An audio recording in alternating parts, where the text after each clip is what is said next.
Hi, good afternoon. I'm Miss Paula. Can you introduce yourself? Hello, ma'am, sir. My name is Mylene. I'm 34 years old. I'm single mom. I have one only daughter, 5 years old. What is your education level? I'm high school graduate.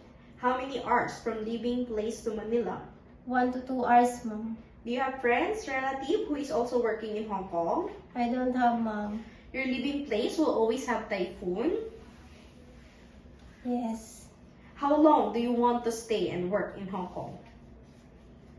If my employer stay, Once you will stay. yes. When did you start working as a housemaid? Where is the location? Here in Manila, I start a housemaid for 2 years, and I taking care of 1 children. What is the age of the child? It's 3, mom. If you are cooking lunch for a child and the fire is still hitting the wok, but the child suddenly starts crying, what is the main concern?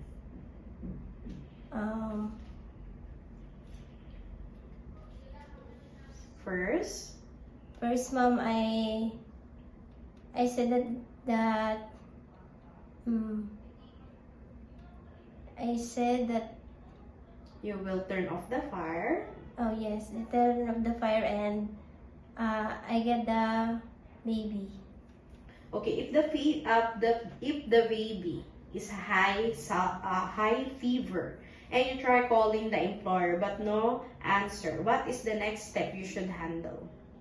I will put I will put temperature if it's hot, and put some and give a medicine for them, and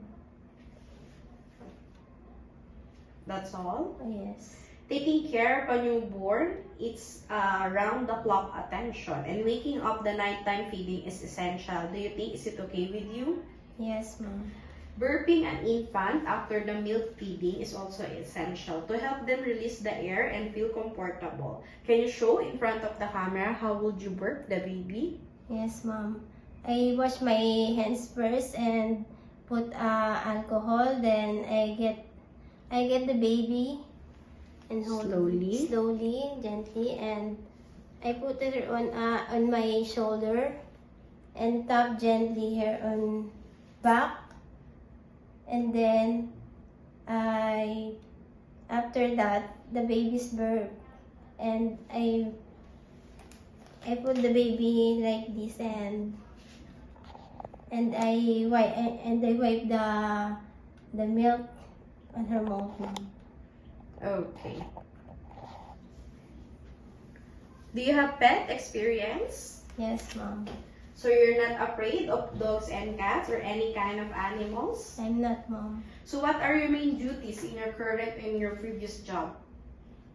I clean and washing clothes, ironing. Are you comfortable cooking and meal preparation? Yes, mom. What cuisine are you familiar with? Only Filipino food. Are you willing to learn? Yes, mom. I really. Can you drive? No, mom.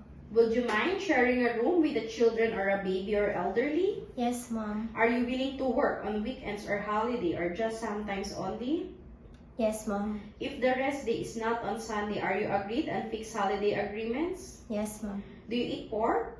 Yes. Do you smoke? No, mom. Do you drink alcohol? No, mom. Have you any prolonged illnesses or undergo surgery? No, mom.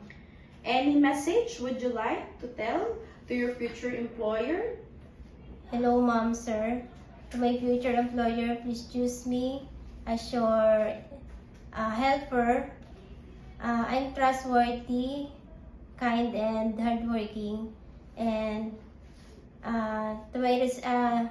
I will do my all responsibilities to you, and I follow your rules and regulations. Thank you. Thank you.